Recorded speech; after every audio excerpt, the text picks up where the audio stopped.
കാവേരി തീരത്തോ കാട്ടരുവിയോരത്തോ ആരാരോ സ്വപ്നം കണ്ടൊരു കളിവീടുണ്ടാക്കി എന്ന് പറഞ്ഞിട്ട് ഞാൻ പറഞ്ഞു, ചേട്ടാ ഇതിനകത്തൊരു ചൂട് വരുന്നുണ്ടല്ലോ മൈക്ക്.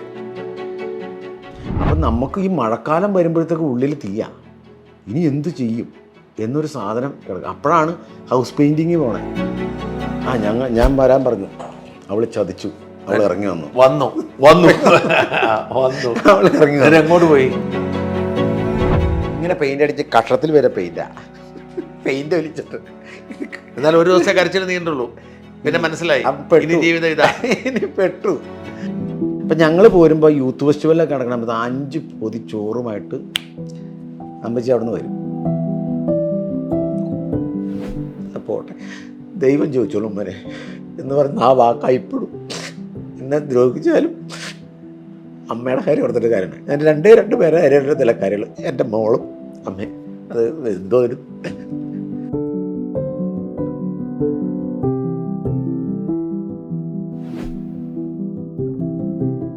നമസ്കാരം.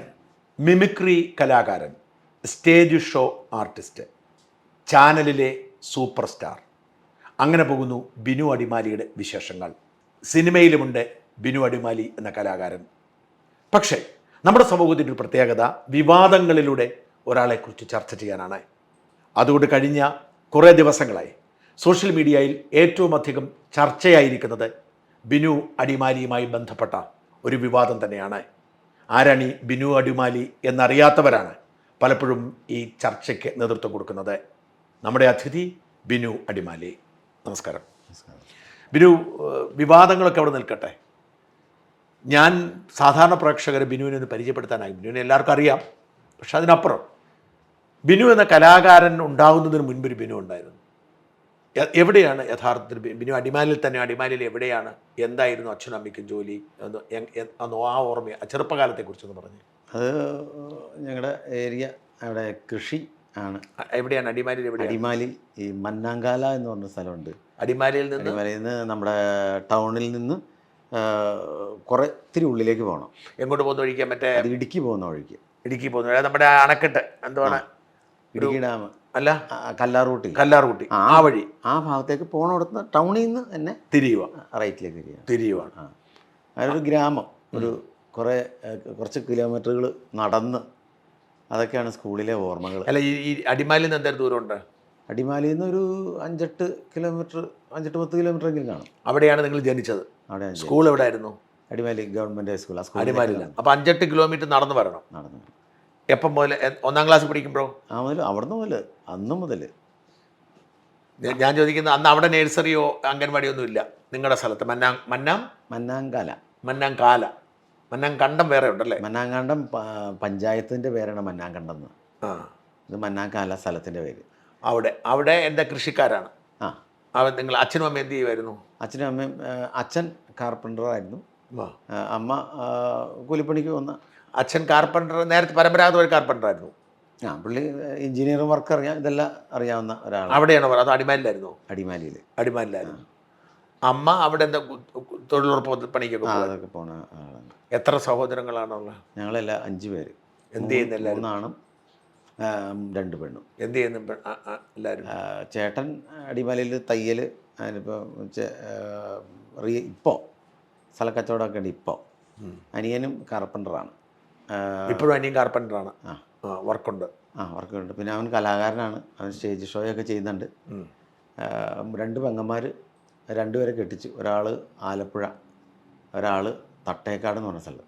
അവിടെ കോതമംഗലം.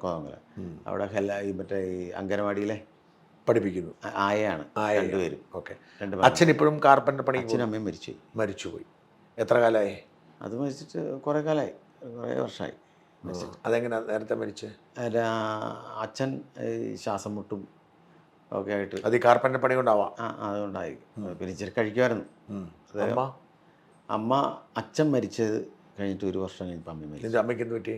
അമ്മയ്ക്ക് ക്യാൻസറായിരുന്നു. അപ്പോൾ നിങ്ങളുടെ അമ്മയും അച്ഛനും മരിക്കുമ്പോൾ നിങ്ങളുടെ കല്യാണം കഴിഞ്ഞോ? അപ്പോഴത്തും കല്യാണം കഴിഞ്ഞായിരുന്നു. എല്ലാവരുടെയും കല്യാണം കഴിഞ്ഞു. പെണ്ണുങ്ങളെ കെട്ടിച്ചു? 3 ആണുങ്ങളും കല്യാണം കഴിഞ്ഞു. ചേച്ചിമാരുടെ കല്യാണം ആദ്യം കഴിഞ്ഞായിരുന്നു. ഓക്കെ. മുത്തച്ഛൻ്റെ കല്യാണം കഴിഞ്ഞ് അത് കഴിഞ്ഞ് രണ്ടാമത്തെ ചേച്ചി പിന്നെ അനിയൻ എല്ലാവരും ഞങ്ങൾ കല്യാണം കഴിഞ്ഞു. കല്യാണം കഴിഞ്ഞ് അപ്പോഴൊക്കെ നിങ്ങളുടെ ഒരു സാമ്പത്തിക സ്ഥിതി അന്നേരം സ്ഥലമുണ്ടോ അവിടെ? സ്ഥലം കുറച്ചേ ഉള്ളൂ, അവിടെ ഇങ്ങനെ വെട്ടിപ്പിടിക്കുകയാണല്ലോ. എങ്കിലും അങ്ങനെ വലിയ കാര്യമായിട്ട് സാമ്പത്തിക സ്ഥിതിയിലുള്ള ഒരു സെറ്റപ്പിലൊന്നും അല്ല. നല്ല കഷ്ടപ്പെട്ട് തന്നെയാണ് ജീവിച്ചത്. നിങ്ങൾ ചെറുപ്പത്തിൽ പണിക്ക് പോകുമായിരുന്നോ? പിന്നെ ഞാൻ മെക്കാട് പണിക്ക് പോയിട്ടുണ്ട്.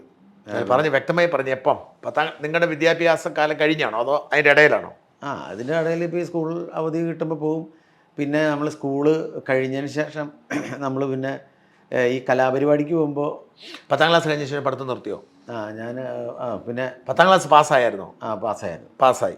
പിന്നെ പഠിക്കാൻ പോയില്ല? പിന്നെ പഠിക്കാൻ പോയില്ല. പ്രീ ഡിഗ്രിക്ക് പോയില്ല? അല്ല, അത് കഴിഞ്ഞിട്ട് പിന്നെ പോയി. അല്ല, അന്നേരം പോയില്ല? ഇല്ല ഇല്ല. എത്ര കാലം? കുറേ കാലം. പിന്നെ ഈ കലാപരിപാടിക്ക് സ്കൂളിൽ 10ാം ക്ലാസ് മുതൽ ചെയ്യണ സമയത്ത് നമ്മൾ കലാപരിപാടിക്ക് പോകുന്നുണ്ട്. ആ സമയത്ത് ഹൗസ് പെയിൻറ്റിങ്ങാണ്. 10ാം ക്ലാസ് എന്ത് കല നിങ്ങൾ ചെയ്തുകൊണ്ടിരുന്നത്? മിമിക്രി ചെയ്യും. എപ്പോൾ തുടങ്ങി മിമിക്രി? അത് ചെറിയ ട്രൂപ്പൊക്കെ സെറ്റ് ചെയ്തിട്ട് നമ്മൾ പോയി പ്രോഗ്രാം ചെയ്യും. ഈ മന്നാങ്കാലയിലാണ് ട്രൂപ്പ് സെറ്റ് ചെയ്ത്? അടിമാലിയിലാണ്? അല്ലല്ല, അടിമാലിയിൽ ഉണ്ടായിരുന്ന ട്രൂപ്പ് ചെറുത്. പിന്നെ എറണാകുളത്തേക്ക് ഒരു ട്രൂപ്പ് ഞങ്ങളുടെ പരിപാടി, ഞങ്ങളുടെ അടിമാലി ഫെസ്റ്റ് എന്നൊരു പരിപാടി ഉണ്ടായിരുന്നു. അതെ, എനിക്കറിയാം. അപ്പോൾ ആ ഫെസ്റ്റിന് ഞങ്ങൾ കൊച്ചിൻ 7 ആർട്സ് എന്ന് പറഞ്ഞൊരു ട്രൂപ്പിൽ നിന്ന് ഞങ്ങളുടെ കുറച്ച് ഇഷ്ടമുള്ള നമുക്ക് ആരാധിക്കാനുള്ള മിമിക്രി വണ്ടിയൊക്കെ വരുമ്പോൾ അതിനൊക്കെ തൊട്ട് നോക്കും. ഇതൊക്കെയാണ് നമുക്ക്. കാരണം സ്റ്റേജിൽ കയറാൻ പറ്റില്ലല്ലോ, നമുക്ക് അതിനുള്ള കഴിവില്ല, അതിനുള്ള സാഹചര്യമില്ല. അപ്പം അവരെ ഞങ്ങളൊരു കൊച്ചിൻ 7 ആർട്സ്, കൊച്ചിൻ സരിക എന്ന് പറഞ്ഞ ട്രൂപ്പിൽ നിന്ന് ഞങ്ങൾ 3-4 പേരെ ഈ പ്രോഗ്രാം പിടിച്ചിട്ട് ഞങ്ങൾ പ്രോഗ്രാമിന് വിളിച്ച് ഈ അടിമാലി ഫെസ്റ്റിൻ്റെ പരിപാടി. ഞങ്ങൾക്ക് ഒറ്റയ്ക്ക് കളിക്കാൻ പേടി. അന്നേരം ഇവരെ ഇങ്ങോട്ട് വിളിച്ച് കഴിഞ്ഞപ്പോൾ ആ കൂടെ ഞങ്ങളെ മിങ്കിൾ ചെയ്ത് കളിച്ചപ്പോൾ ഞങ്ങളൊക്കെ അത്യാവശ്യം അവരുടെ ഒപ്പം നിന്ന് കളിച്ചതായിട്ട് നമ്മുടെ ആശാന്മാരായിട്ട് അവർ പറഞ്ഞു. അപ്പോൾ അങ്ങനെ പറഞ്ഞപ്പോൾ അവർ ചെറിയ ചെറിയ പരിപാടി വിളിക്കുമ്പോൾ നമ്മളെ വിളിക്കും. അങ്ങനെ നമ്മൾ പോകും. അന്നേരം സ്ഥിരമില്ലല്ലോ പരിപാടി. അപ്പോൾ നമ്മൾ ഈ സ്ഥിരം പരിപാടി ഇല്ലാത്ത സമയത്ത് ഹൗസ് പെയിൻറ്റിങ്ങിന് പോകും. അല്ല, അപ്പം ഞാൻ ചോദിക്കുന്നത് അതിൽ ഇച്ചിരി പുറകോട്ട് പോകണം. അതായത് നിങ്ങളിപ്പം അത് എത്ര വയസ്സുള്ളപ്പോഴാണ് ഈ സരികക്കാരവിടെ വരുന്നത്? അത് ഈ 10ാം ക്ലാസ് സ്കൂൾ അവിടെ പഠിക്കണ സമയത്താണ്. 10ാം ക്ലാസ് 8ാം ക്ലാസ് ഒക്കെ ആയെന്ന് തോന്നുന്നു. അപ്പോൾ അങ്ങനെ പഠിക്കാനാണ് ഈ സരികക്കാരോട് അടിമാലി ഫെസ്റ്റ് വരുന്നതും.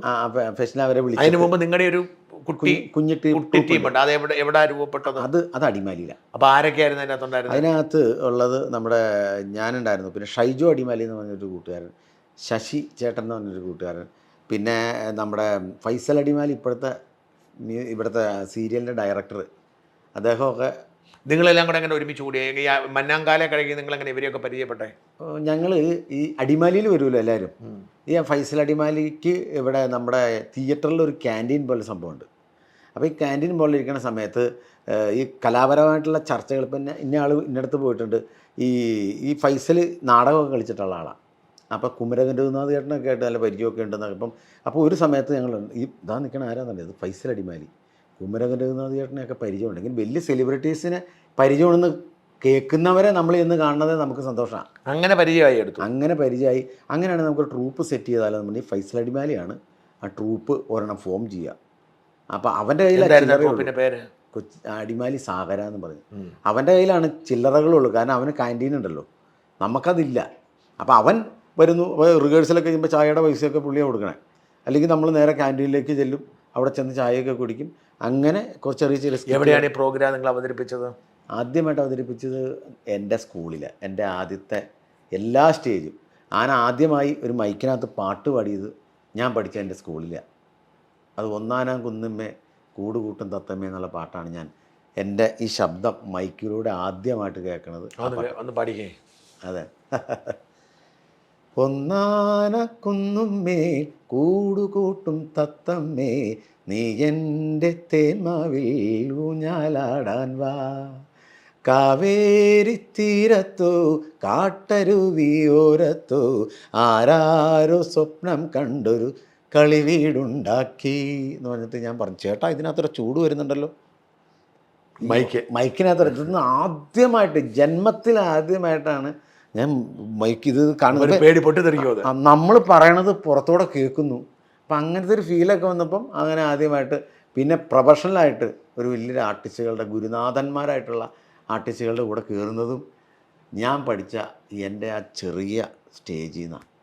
അപ്പം അങ്ങനെ ഒരു പ്രൊഫഷണൽ വന്നവർ അവിടെ കുട്ടമ്പുഴ ജോയിച്ചേട്ടൻ എന്ന് പറഞ്ഞത്, ഇപ്പോൾ എൻ്റെ ആശാൻ കേൾക്കുവാണെങ്കിൽ പുള്ളി കരയും. കുട്ടമ്പുഴ ജോയിച്ചേട്ടൻ, പിണ്ടിമന ശശിചേട്ടൻ, 7 ആർട്സ് ജയകുമാർ, ദേവമാരാട്ടൻ, ഇവരെല്ലാം മിമിക്രി ആർട്ടിസ്റ്റുകളാണ്. അവർ ലാൽ അങ്കമാലി ചേട്ടൻ, പ്രശാന്തേട്ടൻ അങ്കമാലി. അപ്പം ഇങ്ങനെ അവരൊക്കെ എങ്ങനെയാണ് നിങ്ങളുടെ അവരൊക്കെ കണക്ഷൻ ബന്ധം എങ്ങനെയാണ്? അവരായിട്ട് കണ്ട ഈ ഫൈസലിന് ഈ പുറത്ത് പോയിട്ടുള്ള പരിചയമുണ്ട്. അപ്പോൾ ഫൈസൽ പറഞ്ഞു അവൻ തന്നെ അവനായിട്ട് നെടുന്നൂടായിട്ട് നിന്ന് ഈ അടിമാലി ഫെസ്റ്റിൻ്റെ പരിപാടി അങ്ങോട്ട് ചോദിക്കുക, തരില്ല. സംഘാടകർ തരില്ല, കാരണം ഞങ്ങളന്ന് മ്യൂക്രിക്കാരല്ല.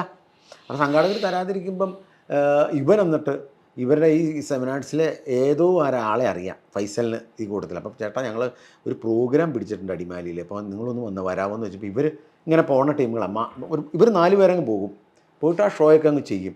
അപ്പോൾ അതിൻ്റെ കൂടെ ഞങ്ങളെ കൂടെ മിങ്കിൾ ചെയ്യിപ്പിച്ചാൽ മതി എന്ന് പറഞ്ഞപ്പം ആ ബാനറിൽ ഇവർ വന്നിട്ട് നല്ല, അതായത് അവരെയാണ് നമ്മൾ ആദ്യമായി കണ്ടത്.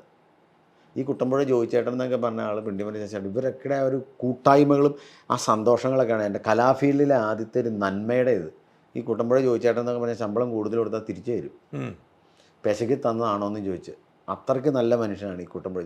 എവിടെ ഉണ്ട് അദ്ദേഹം? ഇപ്പം കുട്ടമ്പുഴയുണ്ട്, പെയിൻറ്റിങ് കോൺട്രാക്ടറാണ്. ഈ പ്രോഗ്രാമിന് പോക്കില്ലേ? ഇപ്പം ഇല്ല. അതിനാ അന്നത്തെ ഒരു കാലഘട്ടം ഉണ്ടല്ലോ, ഇവരുടെ ഒരു കാലഘട്ടം എന്ന് പറഞ്ഞപ്പോഴത്തേക്ക് റിയാലിറ്റി ഷോ അന്നില്ല. ഈ പ്രോഗ്രാം സ്റ്റേജ് ഷോയുടെ സമയം കഴിഞ്ഞ് കഴിഞ്ഞാൽ പിന്നെ അത് മഴക്കാലം വന്നാൽ പിന്നെ തീർന്നു.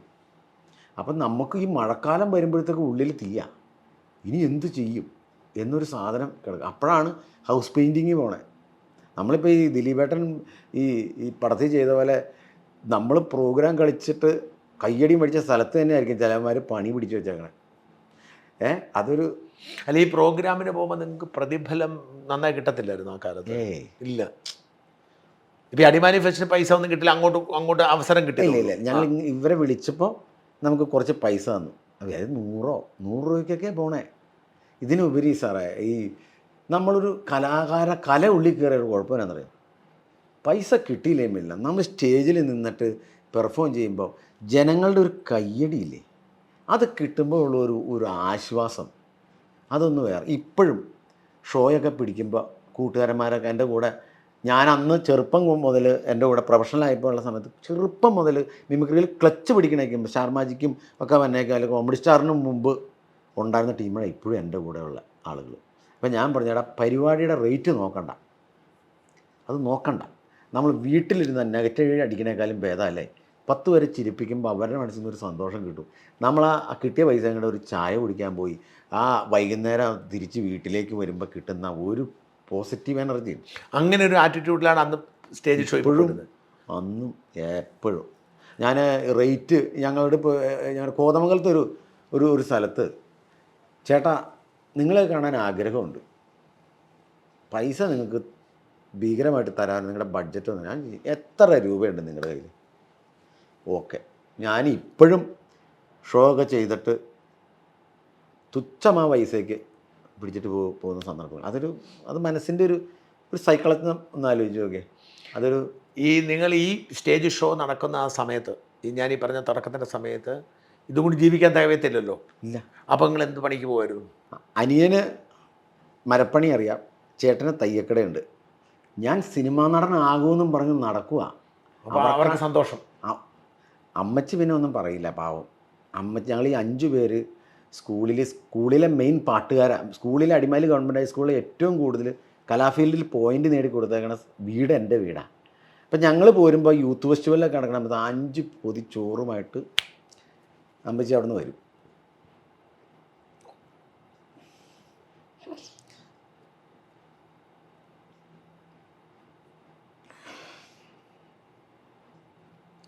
എന്തായാലും ഞങ്ങളൊക്കെ തിരിച്ചറിയണ എൻ്റെ അമ്മ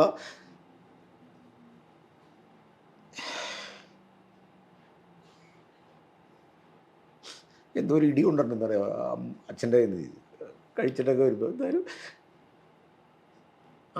പണ്ട് മുതലും എന്തെങ്കിലും വിഷമം ഉണ്ടായ അമ്മച്ചി പറയൂ,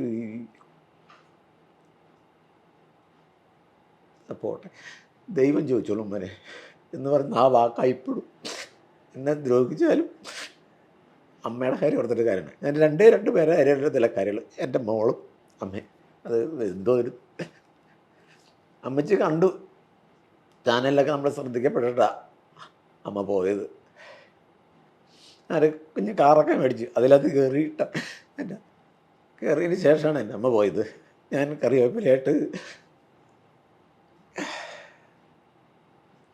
അനിയനും പണിയുണ്ട്, ചേട്ടനും പണിയുണ്ട്. എനിക്ക് മാത്രം ജോലിയില്ലാത്തതുകൊണ്ട് സ്വന്തക്കാരും ബന്ധുക്കാരൊക്കെ എന്നെക്കുറിച്ചുള്ള പേടിയായിരിക്കും അവർക്ക്. ഇവൻ്റെ ഭാവി എന്താവും എന്നുള്ളൊരു പേടിയായിരിക്കും. നമ്മളെ അങ്ങ് കറിവേപ്പില പോലെയായിരുന്നു. അല്ല, ഞാൻ ചോദിക്കുന്നത്, അമ്മ പൊതിച്ചോറും കൊണ്ട് വരികയും നിങ്ങൾ സ്കൂളിൽ പ്രോഗ്രാം അവതരിപ്പിക്കുന്ന സമയത്ത് അമ്മ എല്ലാവർക്കും ഭക്ഷണം കൊണ്ട് വരും ഉച്ചയ്ക്ക്. അപ്പോൾ നിങ്ങളെന്ത് സ്കൂളിൽ, അതായത് രാവിലെ അമ്മ ഇപ്പം നടന്നു വരുമായിരിക്കും? അപ്പോൾ നടന്നല്ലേ വരാൻ പറ്റുള്ളൂ. കാരണം ഞങ്ങൾ ആ മന്നാങ്കാലയിൽ താമസിക്കുന്ന സമയത്ത് എന്ന് വെച്ചാൽ അങ്ങോട്ട് ഓട്ടോയൊക്കെ വരൽ വലിയ വലിയ ഒരു മഴ പെയ്താൽ റോഡില്ല. ഈ വെള്ളം അങ്ങ് ഒഴുകിയിട്ട് വഴിയില്ല. അത് അത്രയ്ക്കും വലിയ ആവശ്യങ്ങൾക്കൊക്കെ വണ്ടി വരുള്ളൂ. അങ്ങോട്ട് പോകണ വഴിയല്ല ഇത്, ഇങ്ങോട്ടുള്ള തന്നെ. അപ്പോൾ അങ്ങനെ പോകുമ്പോൾ അവിടെ നടന്നു വരും. അപ്പോൾ അന്നേരം നിങ്ങൾ അവിടെ സ്കൂളിലെ പരിപാടികൾ അവതരിപ്പിച്ചാണ് തുടങ്ങും ഈ കലാപരിപാടികൾ? പ്രോത്സാഹിപ്പിക്കും. അമ്മച്ചി വരും, അമ്മച്ചി വന്ന് ഇരിക്കും, ഞങ്ങളെല്ലാവരും ഇവിടെ ഉണ്ട്. എങ്ങനെ നിങ്ങൾക്ക് ഈ കലാ പാരമ്പര്യം കിട്ടിയ എവിടെ നിന്നാണ്? അമ്മച്ചി ഒക്കെ ബ്ലഡിൽ അച്ഛനും നല്ല ഒരു കലാകാരനാണ്. അച്ഛൻ തബലിസ്റ്റൊക്കെ ആയിരുന്നു. ആണെന്നു. അച്ഛൻ പക്ഷെ ഗുണമുണ്ടായില്ല. ഇല്ല, പുള്ളി മദ്യമായിപ്പോയതുകൊണ്ട് മദ്യം കഴിക്കും. എന്നിട്ട് അമ്മ കൈ കിട്ടണ പൈസ ആരെങ്കിലും മക്കളൊക്കെ എങ്കിലും ഭിക്ഷക്കാരോ പിള്ളേർ കയ്യിൽ കൊച്ചിനെയും വെച്ചിട്ട് ഇങ്ങനെ കൈ നീട്ടി അത് മൊത്തം എടുത്തു കൊടുക്കും. വീട്ടിൽ ചിലപ്പോൾ വെള്ളം അടിച്ചിട്ട് വരുമ്പോൾ നനഞ്ഞ ഉണ്ടംപൊരിയോ പ്ലാസ്റ്റിക് കൂട് തുളഞ്ഞിട്ടേ അത് ഒക്കെ വന്നു. പക്ഷേ ഇതൊന്നും തന്നില്ലേലും എൻ്റെ അച്ഛൻ എൻ്റെ ഓർമ്മയിൽ എനിക്ക് ഒരു ഷർട്ടിൻ്റെ തുണി എടുത്ത് തന്നായിട്ടാണുള്ളൂ എൻ്റെ ഒരു ഓർമ്മ. എൻ്റെ അച്ഛൻ ആ ഷർട്ടിൻ്റെ തുണിയുടെ ഡിസൈൻ ഞാനിപ്പോഴും ഓർക്കുന്നുണ്ട്. ഒരു വലിയ 2 ചക്രമുള്ള സൈക്കിള്, അതിനകത്ത് ആ വലിയ ചക്രത്തിൽ നിന്ന് ചെറിയ ചക്രത്തിലേക്ക് കണക്ട് ചെയ്തിട്ട് കമ്പിയുള്ള ഒരു ക്രീം കളറ് തുണിയിൽ ഒരു ഡാർക്ക് കാപ്പിപ്പൊടി കളറ് ഡിസൈൻ ചെയ്തിട്ടുള്ള ഒരു ഷർട്ടിൻ്റെ തുണി. അതാണ് എൻ്റെ അച്ഛൻ എനിക്ക് മേടിച്ചു തന്നിട്ട് എൻ്റെ ഒരു ഓർമ്മ. പക്ഷേ എനിക്കത് തന്നില്ലേലും ഭയങ്കര നല്ല മനസ്സിനുടമയാണ് എൻ്റെ അച്ഛൻ.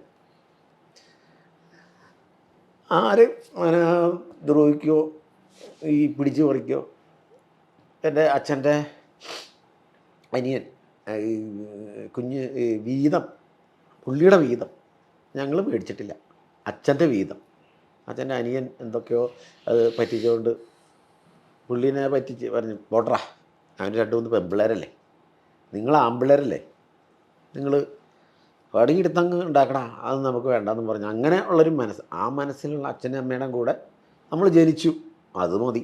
നിങ്ങളുടെ സാമ്പത്തിക ബുദ്ധിമുട്ട് സമയത്തൊക്കെ നിങ്ങൾ എങ്ങനെ കൈകാര്യം ചെയ്തു ഈ പഠനകാലത്ത്? വേറെ ചിലവുകളൊന്നുമില്ല? ഇല്ല, അത് ചിലവൊന്നുമില്ലല്ലോ. ചിലവരെന്ന് വെച്ചാൽ എൻ്റെ അമ്മച്ചിയുടെ അച്ഛനും അമ്മയും. ഈ അമ്മച്ചി ഞങ്ങൾ വേറെ താമസിക്കുക. അച്ഛൻ പോയ അച്ഛനെന്ന് കേൾക്കുമ്പോൾ നമ്മുടെ ഉള്ളിൽ ഒരു ഭീതിയാണ്.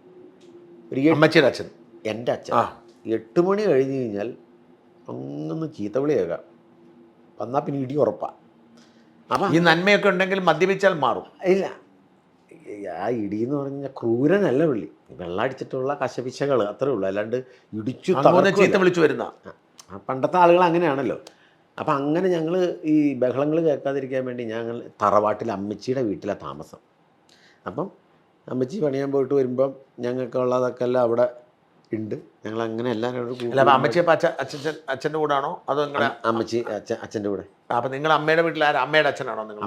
അമ്മയുടെ അച്ഛനും അമ്മയും അവർ നിങ്ങൾ നോക്കും. പിന്നെ കുഞ്ഞുമ്മ നോക്കാം. ഞങ്ങളെല്ലാം പിള്ളേരാണല്ലോ. എൻ്റെ പെങ്ങന്മാർ അവരെല്ലാവരും അവിടെയല്ലേ. അപ്പം ഞങ്ങളുടെ വീട് പോലെ ഭക്ഷണം പാചകം ചെയ്യൽ കഴിക്കൽ ഒക്കെ അവിടെ തന്നെ. അപ്പം അമ്മയ്ക്കിട്ട് അടിക്കാൻ എപ്പോഴും ഇല്ല. എന്തേലും ഈ പറഞ്ഞ പോലെ പണ്ടത്തെ ആളുകളുടെ അവരുടെ ഒരു സ്നേഹം, അത് അവരുടെ സ്നേഹമാണ്.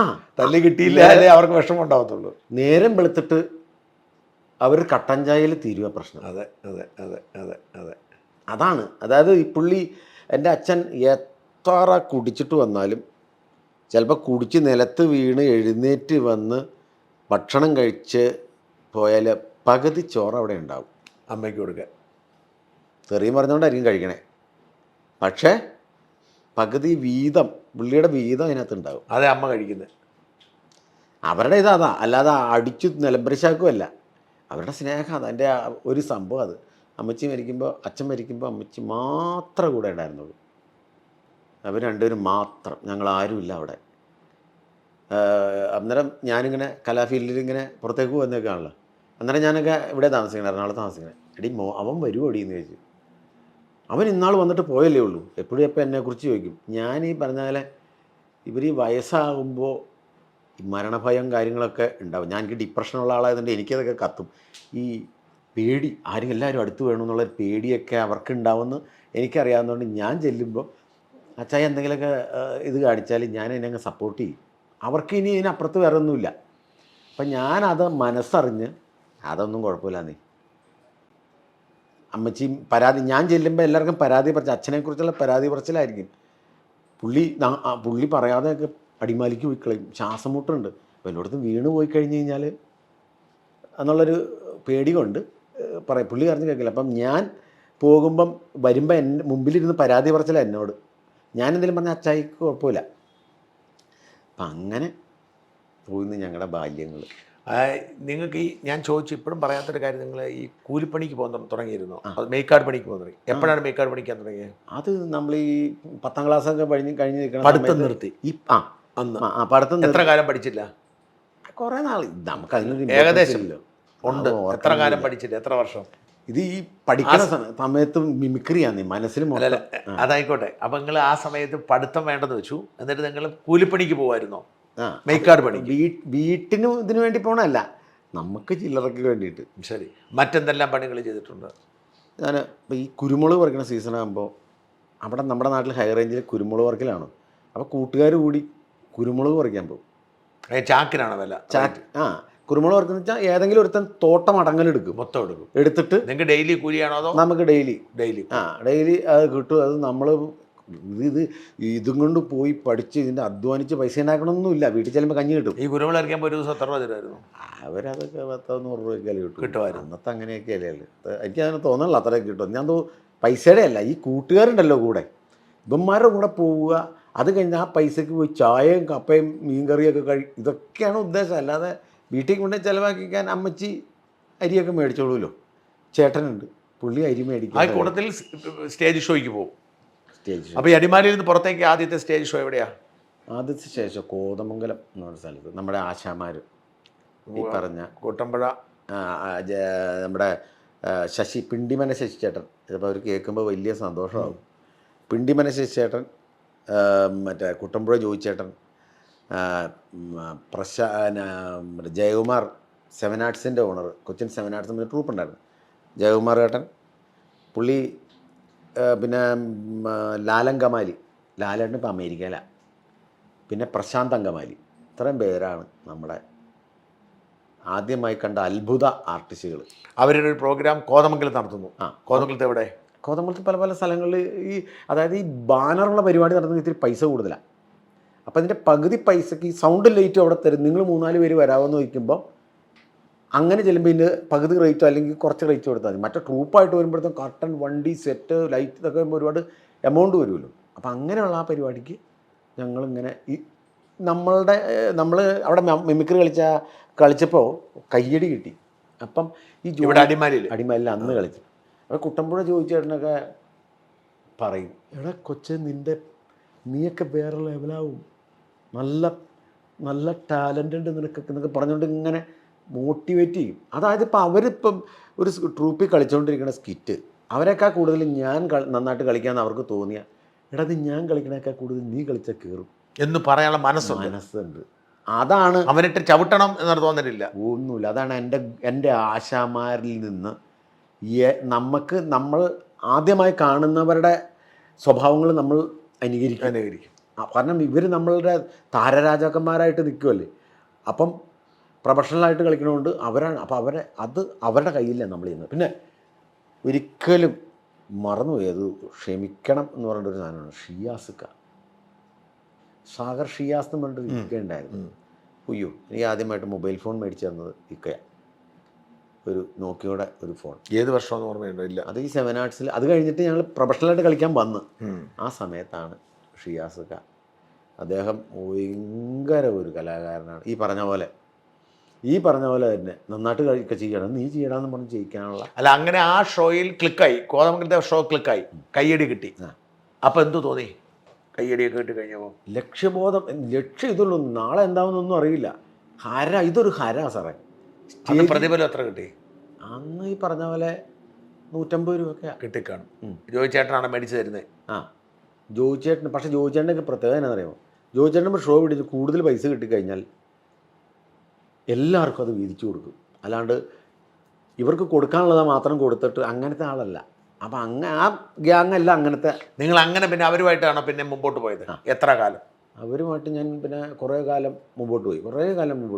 നിങ്ങൾക്ക് കാലത്തേക്ക് ഒരു ധാരണ, എത്ര വർഷം ഏകദേശം? അതൊരു വയസ്സ് 100 ആയിട്ടില്ലല്ലോ. ഇല്ല. അത് അപ്പം അത് കഴിഞ്ഞിട്ട് ഞാൻ ഇങ്ങനെ നിൽക്കുന്ന സമയത്ത് ഞാൻ തൃശ്ശൂരൊരു ട്രൂപ്പ്, അത് കഴിഞ്ഞ് പിന്നെ കളിക്കുന്നത് പ്രൊഫഷണലായിട്ട് കളിക്കുന്ന ട്രൂപ്പ് കൊച്ചിൻ സാരംഗി, ചേർത്തല സാരംഗി എന്ന് പറഞ്ഞ ട്രൂപ്പിലാണ്. വലിയ ട്രൂപ്പല്ല, ഒരു കുഞ്ഞു ട്രൂപ്പ്. മിമിക്രി നാടകമൊക്കെ ഉണ്ടോ? ഇല്ല. അല്ല മിമിക്രി. അപ്പോൾ അവിടെ ഇങ്ങനെ പ്രോഗ്രാം കളിച്ചുകൊണ്ടിരിക്കുന്ന സമയത്ത് പിന്നെ ഈ കൂടെ സാരംഗി നമ്മളെ വിളിച്ചു. എവിടെയായിരുന്നു അവരുടെ പ്രോഗ്രാം? അവർ ചേർത്തല പരിസരം. അത് ആദ്യത്തെ പ്രൊഫഷണൽ വേദി അതാ. അതിൽ അവിടെ എങ്ങനെയായിരുന്നു? കയ്യടി കിട്ടി? കിട്ടി. അവരുടെ കൂടെ ജോയിൻ ചെയ്തോ? ജോയിൻ ചെയ്തു. നമുക്ക് ഈ പിന്നെ ബാനറില്ലാന്നേ ഉള്ളൂ, ചെന്നാൽ എന്തെങ്കിലും ചെയ്യും. അല്ല, അപ്പോൾ അവരുടെ കൂടി. എന്നിട്ട് എത്ര കാലം? കുറച്ച് കാലം കൂടെ ഒരു 2 വർഷം. 2 വർഷം അവരുടെ. അവിടുന്ന് പിന്നെ കൊച്ചിയിലേക്ക് മാറിയത് എപ്പോഴാണ്? അവിടെ ഈ പരിപാടി കുറവ്. അവിടെ പരിപാടി കുറവായിട്ട് ഇങ്ങനെ നിൽക്കുന്ന സമയത്ത് അതങ്ങനെ അഡ്ജസ്റ്റ് ചെയ്ത് 2 വർഷം അങ്ങ് പോയതിന് ശേഷം അവിടെ നിന്ന് മമാസ് ക്രിയേഷൻസ് എന്ന് പറഞ്ഞിട്ട് തൃശ്ശൂർ ഒരു ട്രൂപ്പ് വിളിച്ച് അവിടെ പോയി പ്രോഗ്രാം ചെയ്യുന്നപ്പോൾ പരിപാടി വളരെ കുറവ്. അപ്പോഴാണ് ഈ ടീം തന്നെ കൊച്ചിൻ 7 ആർട്സ് എന്നും പറഞ്ഞുകൊണ്ട് നമ്മുടെ കോതമംഗലം ഗ്യാങ് തുടങ്ങിയിട്ട് അവർ ഗംഭീര പ്രോഗ്രാമാണ്. അവിടേക്ക് നിങ്ങളെ വിളിച്ചു? വിളിച്ചില്ല, ഞാൻ പോയി ചെന്നു. ഞാൻ ഇവിടെ കളിക്കുമ്പോൾ ഇവിടെ ട്രൂപ്പില്ലല്ലോ, ഇവിടെ കളി കുറവായതുകൊണ്ട് ഞാൻ അവിടെ ചെന്നിട്ട് ഞാൻ പറഞ്ഞു, ആര്? ജോയി ചേട്ടനും ശശി ചേട്ടനും ഒക്കെ? ശശിചേട്ടനും ജയകുമാർ ഏട്ടനൊക്കെ ഉള്ള ട്രൂപ്പിലേക്ക് ഞാൻ ചെന്നിട്ട് ഞാൻ പറഞ്ഞു, ഞാൻ എന്നെയും കൂടെ ഇതിനകത്ത് എടുക്കണം, എന്നെയും കൂടെ ഇതിനകത്ത് എടുക്കണം. അപ്പോൾ ഞാൻ കല്യാണം കഴിച്ച് നിൽക്കുന്ന സമയമാണ്. കല്യാണം കഴിച്ചതിൻ്റെ പ്രേമമായിരുന്നു? പ്രേമവിവാഹം. അത് എവിടെ നിന്ന് കിട്ടി? അത് നമ്മുടെ അടിമാലിയിൽ നിന്ന് തന്നെ. അതെങ്ങനെ പരിപാടി അവതരിപ്പിക്കാൻ പോയപ്പോൾ കിട്ടിയതാണോ? നമ്മൾ ഓൾറെഡി ആണല്ലോ ഓൾറെഡി. ആരാധന അവിടുത്തെ ലോക്കൽ ചാനലിലൊക്കെ അന്ന് പരിപാടി ചെയ്യും, അവിടുത്തെ ലോക്കൽ ചാനലിൽ. അല്ല, അപ്പോൾ ആരാധിക വന്നാണോ? കണ്ടു, തിരിച്ചറിഞ്ഞ്. എൻ്റെ ഇളയ കുഞ്ഞുമ്മയുടെ വീടിൻ്റെ അടുത്താണ്. എത്ര കാലം പ്രേമിച്ചു? ഇല്ല, ഒരുപാടൊന്നുമില്ല, ഒരുപാടൊന്നും പ്രണയിച്ചില്ല. എൻ്റെ ഇളയ കുഞ്ഞുമ്മയുടെ വീടിൻ്റെ അടുത്താണ് ഇവരുടെ വീട്. അപ്പം അങ്ങനെ അത് സ്കിപ്പ് ചെയ്യാതെ ഓർക്കാനേ ഇഷ്ടമില്ല. എന്നിട്ട് ഒളിച്ചോടിയോ? ഇല്ല. ഒളിച്ചോടി. പിന്നെ കഥ കേൾക്കട്ടെ. നിങ്ങൾ പ്രേമിച്ചിട്ട് പേരെന്നാ ഭാര്യയുടെ? വൈഫിൻ്റെ ഒരു ധന്യ. നിങ്ങൾ ആദ്യം കാണുന്നത് എവിടെ വെച്ചാ? ധന്യ കുഞ്ഞുമ്മയുടെയൊക്കെ ഈ ഫംഗ്ഷൻ എന്തെങ്കിലും കുഞ്ഞു പരിപാടികൾ എന്തെങ്കിലും വരുമ്പോൾ കണ്ടിട്ടുണ്ട്. അവിടെയൊക്കെ വരുമ്പോഴൊക്കെ അന്നേ കണ്ണുടക്കിയായിരുന്നു. അത് എൻ്റെ തലയിൽ വരാനുള്ളതുകൊണ്ട് അന്നേ കണ്ണുടക്കിയായിരുന്നു. എന്നിട്ട് നിങ്ങൾ ധന്യയെ കല്യാണം കഴിക്കാൻ തീരുമാനിച്ചു. ധന്യാണ് നിങ്ങളോട് പറഞ്ഞത്? നിങ്ങളാണ് അങ്ങോട്ട് പറഞ്ഞത്? ബിനുവാണോ ധന്യയോട് പറഞ്ഞത്? ധന്യാണ് ബിനുവിനോട് പറഞ്ഞത് കല്യാണം കഴിക്കാൻ? ഞങ്ങളുടെ കണ്ണുകളാണ് സത്യത്തിൽ കണ്ണുകൾ തമ്മിൽ ഉടക്കി. കല്യാണം കഴിഞ്ഞതിന് ശേഷം ഞങ്ങൾ തമ്മിൽ ഉടക്കിയിരുന്നു. അല്ല, അത് സ്വാഭാവികം, അത് എല്ലായിടത്തും സംഭവിക്കുന്നു. അപ്പോൾ ഞങ്ങളങ്ങനെ യാദൃശ്ചികമായിട്ട് ഒളിച്ചോടി. എന്നെങ്ങനെയാ ഒളിച്ചോടി എന്ന് പറഞ്ഞാൽ എന്ത് മണ്ടത്തര കാണിച്ചതെന്ന് അറിയില്ല. നടത്തി തരുമെന്ന് പോലും എൻ്റെ വീട്ടുകാരോടും ചോദിച്ചിട്ടില്ല, അവിടെ വീട്ടുകാരോടും ചോദിച്ചിട്ടില്ല. ഈ ഒളിച്ചോടലാണല്ലോ സംഭവം. നമ്മളിവിടെ നിന്നാൽ നമുക്ക് ഒന്നിക്കാൻ പറ്റില്ല, എന്നാൽ നമുക്ക് ഒളിച്ചോടിയേക്കാന്ന് പറഞ്ഞ് ഒരു കാര്യമില്ല, വീട്ടുകാർ പോലും എതിർക്കാത്ത ഞങ്ങൾ തമ്മിൽ ഒളിച്ചോടുക. ഏത് വർഷം? അത് വർഷം എന്നൊക്കെ എല്ലാം മറന്നുപോയി. അല്ല, എൻ്റെ ഡേറ്റ് ഓഫ് ബർത്ത് വരും ഞാൻ കുഞ്ഞുമ്മേനെ വിളിക്കാം, അല്ലെ വൈഫിനെ. ഇത്രയും പ്രധാനപ്പെട്ട ജീവിതത്തിലെ കാര്യം നിങ്ങൾ മറക്കാൻ ആഗ്രഹിക്കുന്നുണ്ടാണോ? അല്ലല്ല, പിന്നെയോ? ഞാൻ എൻ്റെ സാറേ എന്നോട് എന്തെങ്കിലും ചോദിച്ചാൽ കൊച്ചുങ്ങളുടെ ഇപ്പോഴും വണ്ടിയുടെ ഇത് എൻ്റെ 2ാമത്തെ സിമ്മ് ഏതെന്ന് എനിക്കറിയില്ല. പിള്ളേരുടെ ഡേറ്റ് ഓഫ് ബർത്തോ അല്ലെങ്കിൽ അവരുടെ നാളോ ചോദിച്ചാൽ മറ്റേ നല്ലതല്ല, അതൊന്നും നല്ല കാര്യമല്ല. അല്ല, ആയിക്കോട്ടെ. എന്നിട്ട് നിങ്ങൾ അവരെയും കൊണ്ട് ഒളിച്ചോടാൻ തീരുമാനം എപ്പോഴാണ് പോയേ? നിങ്ങൾ അവളെങ്ങനെ ഇറങ്ങി വന്നോ? നിങ്ങൾ വന്നോ? ഞാൻ വരാൻ പറഞ്ഞു, അവൾ ചതിച്ചു, അവൾ ഇറങ്ങി വന്നു. അവൾ ഇറങ്ങി. എങ്ങോട്ട് പോയി? ഞാൻ എൻ്റെ മറ്റേ എറണാകുളത്തൊരു ട്രൂപ്പിൽ ഞാൻ പ്രോഗ്രാം കളിച്ചിട്ടുണ്ട്. ആലുവ മോഹൻരാജ് എന്ന് പറഞ്ഞ ട്രൂപ്പ്, മോഹൻരാജിൻ്റെ ട്രൂപ്പ്. അപ്പോൾ അതിനകത്ത് ഈ ചേട്ടനൊക്കെ ആയിട്ട് ഞങ്ങൾ പുള്ളി കാതികൻ ആലുവ മോഹൻരാജായിട്ട്. ഇപ്പം ഞാൻ പുള്ളിയൊക്കെ ആയിട്ട് പുള്ളി പറഞ്ഞ ഒരു നല്ല മെഡിക്കൽ സ്റ്റോറിൽ ജോലിയൊക്കെ ഉണ്ട് പുള്ളിക്ക്, എങ്കിലും കല ഉള്ളി കയറിയിട്ട് കാതികൻ അതൊക്കെ പ്രോഗ്രാമൊക്കെ ഉണ്ട്. അപ്പം ഇദ്ദേഹത്തിൻ്റെ ട്രൂപ്പിൽ ഞാൻ കളിച്ചിട്ടുണ്ട്. അപ്പോൾ ആ ആത്മബന്ധം വെച്ചിട്ട് അവിടെ നിന്ന് പോകുന്നു. പിന്നെ എങ്ങോട്ട് പോകുമെന്നറിയില്ല, എങ്ങോട്ടാണ് പോകേണ്ടതെന്നറിയില്ല. അപ്പോഴാണ് ഞാൻ നോക്കണം ഇവിടെ എങ്ങ് നിന്നാൽ ഇവർ നമ്മളെ പൂട്ടും. ആരും ഇങ്ങനെ അറിഞ്ഞിട്ട് പോലുമില്ല. നേരെ ഞാൻ ആലുവ ഈ ചേട്ടൻ്റെ അടുത്ത് ചെല്ലുവാണ്. ഈ ചേട്ടാ ഇങ്ങനെ എന്താ ബിനു ഈ പറയണേ, നീ പോന്നു, എന്താ ചെയ്യും, നീ ഒരു കാര്യം ചെയ്യും, നീ വാ എന്നും പറഞ്ഞ് ഞങ്ങൾക്ക് അവിടെ റൂമൊക്കെ തന്ന് നമുക്ക് അവിടെ താമസിച്ച് ഭക്ഷണമൊക്കെ കഴിച്ചിട്ട് നേരം വെളുത്തപ്പം വേഗം വിട്ടോണം അവിടെ നിന്ന്, വീട്ടിൽ പൊക്കോണം. ആരും അറിഞ്ഞിട്ടില്ല. പെണ്ണിനെ അവിടെ വീട്ടിൽ കൊണ്ടേ വിട്, വന്നിട്ട് നീ അവിടെ പോയിട്ട് ഇതൊക്കെ ആലോചിച്ചിട്ട് സംഗതി ചെയ്തോ. ഇത് പറഞ്ഞപ്പോൾ ഇങ്ങനെയൊക്കെ പ്ലാൻ ചെയ്ത് ഞങ്ങൾ നിൽക്കുക. അന്ന് ഫോണൊന്നുമില്ലല്ലോ, മൊബൈൽ ഫോണൊന്നുമില്ല, വീട്ടിലും ഫോണില്ല, എങ്ങുമില്ല. അങ്ങനെ എങ്ങനെ വീട്ടിലേക്ക് ചമ്മല, ഇനി നമ്മളെങ്ങനെ ചെല്ലും? ഈ പെണ്ണിന് തിരിച്ച് വീട്ടിൽ ചെല്ലാൻ പറ്റുമല്ലോ, ഇവളെവിടെ പോയി എന്ന് പറയും. അപ്പോൾ ഞങ്ങൾ എൻ്റെ നേര്യമംഗലത്ത് എൻ്റെ കുഞ്ഞുമ്മയുടെ വീട്ടിലേക്ക് പോവുക. നേര്യമംഗലത്ത് എൻ്റെ കുഞ്ഞുമ്മയുടെ വീട്ടിൽ ചെന്ന് നിന്നു. കുഞ്ഞുമ്മയുടെ വീട്ടിൽ ചെന്ന് നിന്നപ്പോഴത്തേക്കും ഇവർ എല്ലാവരും കൂടെ കൂടി വാ മക്കൾ വാ ഇരിക്കുക, ഇതാരാന്ന് ചോദിച്ചപ്പോൾ എൻ്റെ അച്ഛൻ്റെ പെങ്ങളുടെ മോള് സുജാത എന്നൊക്കെ പറഞ്ഞ ഒരു കൊച്ചുണ്ട്, എൻ്റെ അച്ഛൻ്റെ പെങ്ങളുടെ മക്കളാണ്. അപ്പം ഇത് സുജാത, ഞാനിപ്പോൾ തിരുവല്ലയിൽ പോയിട്ട് വരും. അവർ തിരുവല്ല ചക്കുളത്തുകാവിൻ്റെ അവിടെ താമസിക്കുന്നത്. അപ്പോൾ വന്നപ്പോൾ ഞാൻ നിങ്ങൾ വിളിച്ചുകൊണ്ടുവന്നാ എന്ന് പറഞ്ഞപ്പോൾ അവരതങ്ങ് വിശ്വസിച്ച്. ഈ അച്ഛൻ്റെ പെങ്ങളുടെ അടുത്ത് ഇവന് ഈ രീതിയിൽ എപ്പോഴും നിന്ന് വർത്തമാനം പറയേണ്ട കാര്യമില്ല, അവർക്ക് കത്തി സാധനം. അവർ കുഞ്ഞുമേനെ വിളിച്ച് സുജാത ഇവിടെ ഉണ്ടെന്ന് പറഞ്ഞു.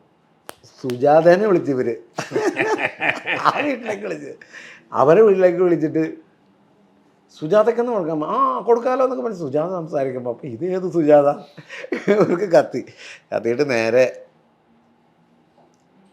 എടീ ലീലേ, ബീനു ഒരു പെണ്ണിനെ അടിച്ചുകൊണ്ട് വന്നിട്ടുണ്ട്, പെട്ടെന്ന് അങ്ങ് പോരേന്ന് പറഞ്ഞു. പിന്നെ അവിടെ അങ്ങ് ബഹളമായി. പിന്നെ അവിടെ അങ്ങനെയായിരുന്നു. ഇതായിരുന്നു ഞങ്ങളുടെ കല്യാണം നടത്തി എവിടെ വെച്ചാ? കല്യാണം നാട്ടിൽ തന്നെ വെച്ചു, നാട്ടിൽ കൊണ്ടുപോയി. പിന്നെ പ്രശ്നമൊന്നുമില്ല, ഇല്ല. വീട്ടിൽ കൊണ്ട് താമസിപ്പിച്ചു. മന്നാങ്കാലയിൽ അല്ല, വീട്ടിൽ താമസിച്ചില്ല. പിന്നെ അപ്പോഴത്തേക്ക് ഞങ്ങളുടെ വീട് വീതം വെച്ച് ആ പറഞ്ഞ അന്നത്തെ തറവാട് അപ്പനും അമ്മയും മരിച്ചു പോയായിരുന്നു ആ സമയത്ത്. അമ്മച്ചിയുടെ അച്ഛനും അമ്മയും മരിച്ചു പോയപ്പം പിന്നെ മരിച്ചു കഴിഞ്ഞപ്പോഴത്തെ ആ തറവാട് വീതം വെക്കണമല്ലോ, എല്ലാവരും വീതം വെച്ച് അത് കൊടുത്തിട്ട് നിങ്ങൾക്ക് എന്തായാലും കിട്ടി വീതം? വലിയ കാര്യമായിട്ടൊന്നും കിട്ടിയൊന്നുമില്ല. നിങ്ങൾ അത് വെച്ചോണ്ട് ഇവിടെ വന്നു? അല്ല, അത് വിറ്റിട്ട് പൈസ അല്ലേ എല്ലാവരും കൊടുക്കണേ. അത് കൊടുത്തിട്ട് ഞങ്ങൾ ചാറ്റുവാറ വന്ന് സ്ഥലം മേടിച്ചു. അപ്പോഴത്തേക്കും നേര്യമംഗലത്ത് ഈ വീട്ടിൽ താമസിക്കുവാണല്ലോ നമ്മൾ പണിക്ക് പോകുന്നില്ല, ഞാൻ സിനിമാടനാണല്ലോ വൈഫിൻ്റെ മുമ്പിൽ. അപ്പം എൻ്റെ അവിടുത്തെ പെങ്ങളുടെ ഹസ്ബൻഡ് പറഞ്ഞു, ബിനു നിനക്ക് ഹൗസ് പെയിൻറ്റിങ് അറിയാമെന്നല്ലേ പറഞ്ഞു, നിനക്ക് ഒരു പണി ഞാൻ ഏർപ്പാടാക്കിയിട്ടുണ്ട്, ചെല്ലാന്ന് പറഞ്ഞു. അപ്പം വൈഫ് ഉച്ചയ്ക്ക് ചോറും കൊണ്ട് വരുമ്പോൾ ഞാൻ പുലികളിക്ക് നിൽക്കുന്നവർ നിൽക്കുക, മേത്ത് മൊത്തം പെയിൻ്റൊക്കെ ആയിട്ട്. അവൾ കുറേ കരഞ്ഞ അവിടെ നിന്ന് വെച്ചു. സിനിമാ നടനെ കല്യാണം കഴിച്ചിട്ട് അവർ ഫ്ലൈറ്റിൽ കയറി അങ്ങോട്ടും ഇങ്ങോട്ടൊക്കെ പുറത്തൊക്കെ കയറി നോക്കുമ്പോഴേ ഇങ്ങനെ പെയിൻ്റ് അടിച്ച് കഷത്തിൽ വരെ പെയിൻ്റ് ഒലിച്ചിട്ട്. എന്നാലും ഒരു ദിവസം കരച്ചിട്ട് നീണ്ടുള്ളൂ, പിന്നെ മനസ്സിലായി ജീവിതം ഇതാ. ഇനി പെട്ടു. അവൾ പെട്ടെന്ന് മനസ്സിലായി. അങ്ങനെ ആ ജീവിതം തുടങ്ങുന്നതിനിടയിലാണ് നിങ്ങൾ ഈ 7 ആർട്സിൽ ചെല്ലുന്നത്. അവിടെ ചെന്നിട്ട് ഈ 7 ആർട്സിൽ ചെന്ന് കഴിയുമ്പോഴത്തേക്ക് പറയടാ, ഇവിടെ ആർട്ടിസ്റ്റ് ഫില്ലടാ, എല്ലാവരും ഈ ഇവരുടെ പണ്ടത്തെ ആ ഗ്യാങ്ങില്ലേ, ആ ഗ്യാങ് എല്ലാം ഉണ്ട് അവിടെ, വേറെ ആളില്ല അവിടെ കയറാൻ പറ്റില്ല. ഞാൻ ചോദിച്ചു, എന്നാൽ ഞാൻ സെറ്റ് കെട്ടാൻ കയറിയാലോ, ആർട്ടിസ്റ്റ് വേണ്ടതിൻ്റെ ഇടയ്ക്കൂടെ എന്തെങ്കിലും സാധനം ചെയ്തോളാം. അപ്പം ഇവരെല്ലാവരും ആലോചിച്ചു, എടാ അവൻ കല്യാണം കഴിച്ചിട്ട് നിൽക്കുക. അപ്പോൾ എൻ്റെ കുറേ നല്ല സുഹൃത്ത്, നമുക്ക് അവനെ എന്തെങ്കിലും ഇപ്പം ശരി സെറ്റ് പണിക്കാരൻ്റെ ശമ്പളം തരും, നിൽക്കാൻ തയ്യാറാണോ? നിൽക്കാം. അങ്ങനെ സെറ്റ് പണിക്കാരൻ്റെ ശമ്പളം മേടിച്ചുകൊണ്ട് ഞാൻ വണ്ടിയിൽ വരുമ്പം ഇതിൻ്റെ ഹെൽപ്പർ പയ്യന്മാരോടൊപ്പം തന്നെ ഈ കർട്ടൻ ഇറക്കണം, ഈ കർട്ടൻ കെട്ടണം, പിന്നെ സൗണ്ട് ഇറക്കാം. ഞാൻ ഹെൽപ്പറാണല്ലോ, സൗണ്ട് ഇറക്കണം, സൗണ്ട് കയറ്റണം. പിന്നെ ഈ പ്രോഗ്രാം അപ്പോഴത്തേക്ക് നമ്മൾ ചെറിയ സ്കിറ്റുകളൊക്കെ നമുക്ക് തരുമ്പോൾ നമ്മൾ കയ്യിൽ നിന്നിട്ടും ഈ സ്കിറ്റിൽ എനിക്ക് തരുന്ന സാധനം എത്രത്തോളം പൊലിപ്പിക്കുക എന്നുള്ള രീതിയിൽ ഞാൻ ഡെവലപ്പ് ചെയ്ത് കളിക്കുക. അപ്പോൾ കുഴപ്പമില്ല, ഇവൻ അത്യാവശ്യം കളിക്കുന്നുണ്ട്, കയ്യടിയും കിട്ടുന്നുണ്ടല്ലോ എന്ന് പറഞ്ഞാൽ അങ്ങനെ നമുക്ക് ഓരോ സാധനങ്ങൾ തരിക. തന്നിട്ട് 1-2 വർഷം അവിടെയും പോയി കഴിഞ്ഞപ്പോൾ ഈ ശമ്പളത്തിൽ പ്രശ്നം, സാമ്പത്തികം, ഹെൽപ്പറുടെ ശമ്പളം പോരാ. ഇപ്പം ഒക്കെ ഉണ്ട്. അപ്പം അവർ പറഞ്ഞ്, എടാ ഈ സാധനങ്ങളൊക്കെ ഒരു അറ്റപ്പറ്റയാണ്, ഈ നമ്മൾ നോക്കുമ്പോൾ ബോർഡൊക്കെ വെച്ചൊരു ചീറി അങ്ങോട്ട് പോകണു, ചീറി ഇങ്ങോട്ട്, ഇതിൻ്റെ അഭിമാന പ്രശ്നം കൂടെ ഉണ്ട്.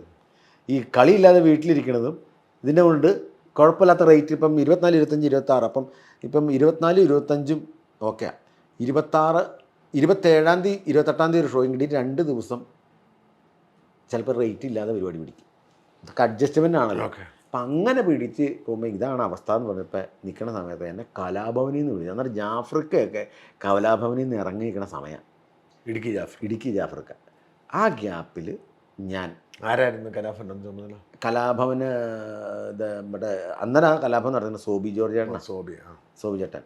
അപ്പം സോബി ചേട്ടൻ ജാഫ്രിക്കയുടെ കൂടെ മിമിക്രി കളിച്ചുകൊണ്ടിരുന്ന ഒരുത്തിന് 7 ആർട്സിൽ ഇടയ്ക്ക് വരും, പ്രദീപ് ലാൽ കോഴിക്കോട് എന്ന് പറഞ്ഞ്.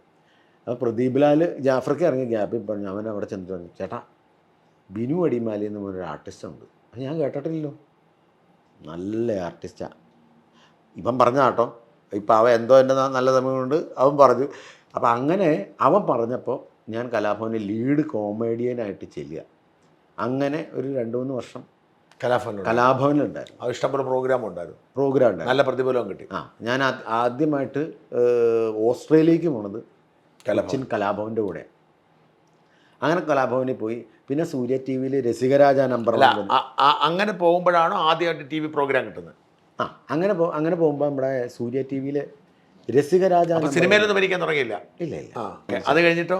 ഇത് കഴിയുമ്പോൾ ഇതിന് ശേഷം ഞാൻ നമ്മുടെ രസികരാജിലേക്ക് എങ്ങനെ കയറിയേ? രസികരാജ ഒരു മത്സര പരിപാടിയാണ്. BC നൗഫൽ എന്നാണ് ഡയറക്ടറുടെ പേര്.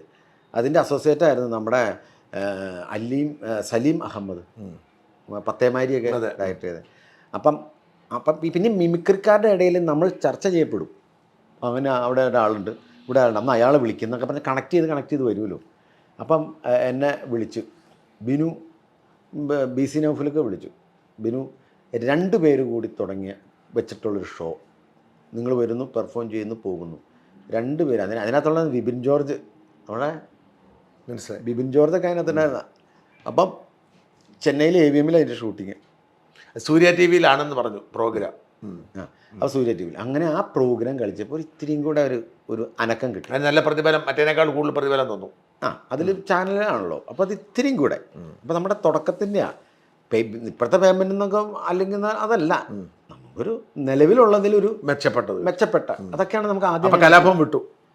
കലാഭവനിൽ കളിച്ചുകൊണ്ടിരുന്നപ്പോൾ സമയത്ത് ഞാൻ മനോജ് ഗിന്നസ് എൻ്റെ ട്രൂപ്പ്, മനോജ് ഗിന്നസിൻ്റെ ട്രൂപ്പിൽ ഇപ്പം നമ്മളിങ്ങനെ പ്രോഗ്രാം കലാഭവൻ്റെ പരിപാടിയൊക്കെ കളിക്കുമ്പോൾ ഞാൻ ലീഡ് കളിക്കുന്നു, ഞാൻ കള്ളൂടിയൻ്റെ സ്കിറ്റൊക്കെ കളിക്കുന്നു. അപ്പോൾ ലീഡ് കളിക്കുന്നു. അത് മനോജ് ഗിന്നസ് എന്നെ വിളിച്ചു, മനോജേട്ടൻ.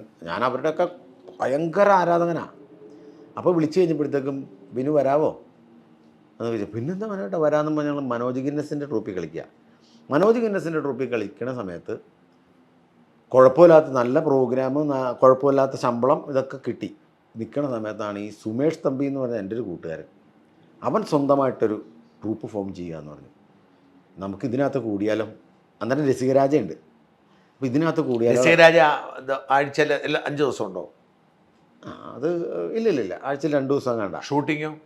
ഷൂട്ടിങ്ങിന് ഇടയ്ക്ക് അതൊരു കുറേ എപ്പിസോഡ് അങ്ങ് ഒന്നിച്ചെടുത്ത് ചെയ്യുക. അത് കഴിഞ്ഞിട്ട് ഇതിൻ്റെ അടുത്ത് വരുമ്പോൾ അടുത്തെടുക്കുക. ശരി.